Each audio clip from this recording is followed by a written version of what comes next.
So we are the proponents of our project entitled Gym Management System. So the purpose of our system is to provide a secure web-based gym management platform that handles membership enrollment, authentication, profile management, and activity monitoring while applying cybersecurity principles such as authentication, authorization, encryption, hashing, and audit login. So our system is designed for gym membership, management, and has two user roles. So pinalitan po namin yung user as gym member and the admin as gym manager. So the gym member can enroll, log in, and manage their own profile and access their personal account. On the other hand, the gym manager can access administrative pages, monitor system activities, and review audit logs. So the system also includes security mechanisms such as the RBox, encrypted data storage, secure sessions, and append-only audit logs. I am Maika Aliadikines and I'm one of the members of this group. I am Jen C. Polencio. So dito i-demonstrate ko yung membership enrollment process. So dito po yung membership enrollment. Enter mo lahat lang ng personal info mo.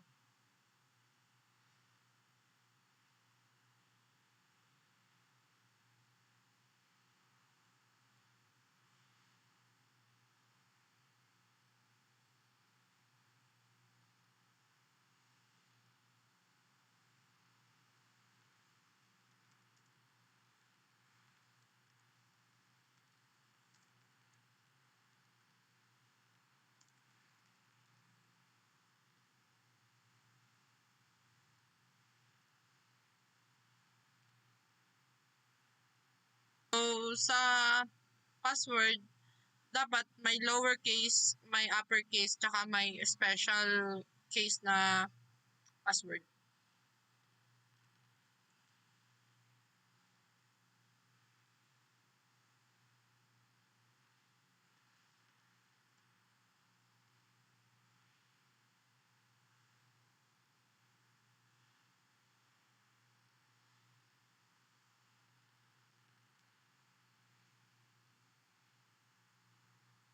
So choose security question.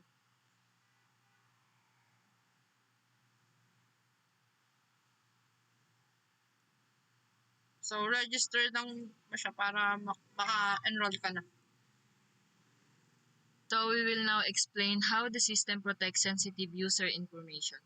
So first, pupunta muna dito tayo sa SAMP and then find the database. So, ito po siya.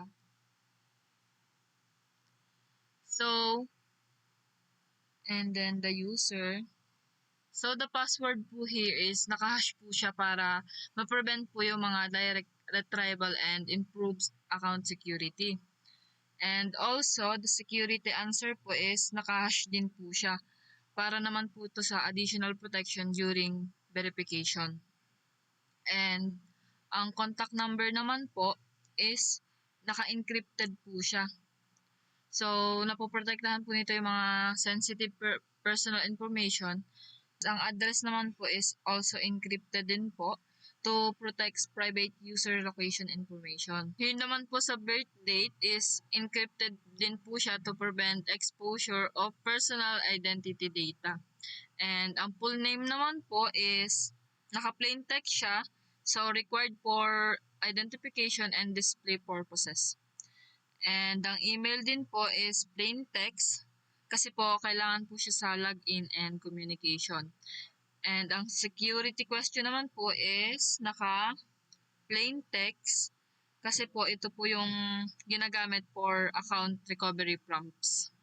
Passwords and security answers use hashing, while sensitive profile information such as address and contact number are encrypted before being stored in the database. So dito po sa login and logout demonstration, dito po sa login, ang pipiliin po natin dito is yung Jen Fulgencio po. And then dito po sa password po ay maglalagay po tayo ng Pauline at 14 po. Tapos, ang role po niya is gym member po. And then, pipindutin po natin din itong member clock in. So, dito po, we will demonstrate a successful member clock in. Then, ito na po yung makikita natin sa dashboard po. And then, the member successfully logs in and gains access to the dashboard. And then, mag-log out naman po tayo. Click po natin itong member clock out. Ito naman po. Mag-i-input po tayo ng invalid login attempt. Ito po ang pipiliin natin, Mika at macq.com po. Tapos mag-ano po tayo dito ng invalid input. And ang pipiliin natin pong role is itong gym manager po. Dutin po natin. Yan po, lumabas po yung invalid credential. The system denies access and display an error message for invalid credential po. We will now demonstrate role-based access control or RBAC. So, a gym member to access a restricted manager page. So the system blocks access and displays the message invalid credentials. This confirms that unauthorized users cannot access admin-only pages. So now we will log in as the gym manager. As shown, the gym manager can access restricted administrative functions. So my name is Justin Kurt Custodio. We will now demonstrate the proper code operation. Then, click the membership info. The member can view their personal profile information.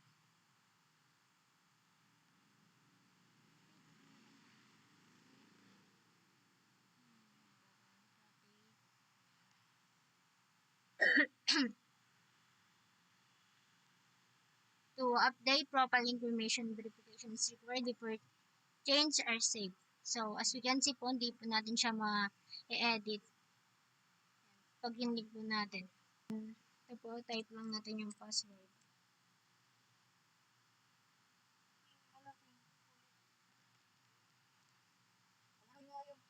Malaki nga yan.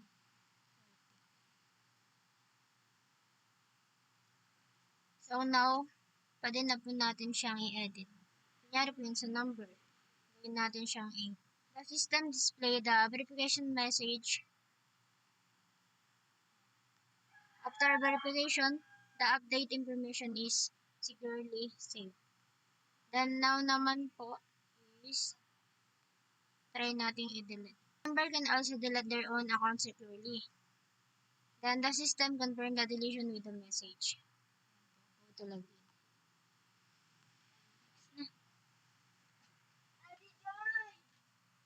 As a regular member, we will attempt to directly access the restricted manager page. So like for example, lagyan natin to ng admin.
So the system blocks unauthorized access, display an access denied message. This demonstrates that users cannot access restricted data or function without proper authorization. We will now test the session protection. After logging out, we will attempt to return to a protected page using the browser back button. The logs contains timestamps, IP addresses, user information, activity statuses. So these logs are viewable only by the Gym Manager and are append only. So meaning they cannot be edited or deleted to preserve integrity and accountability. So in conclusion, the Mac Gym Management System demonstrates secure authentication, authorization, encrypted data storage, profile management, and activity monitoring. So this project highlights the importance of cybersecurity principles in developing secure web applications. So thank you for watching our system demonstration. Thank you and have a great day.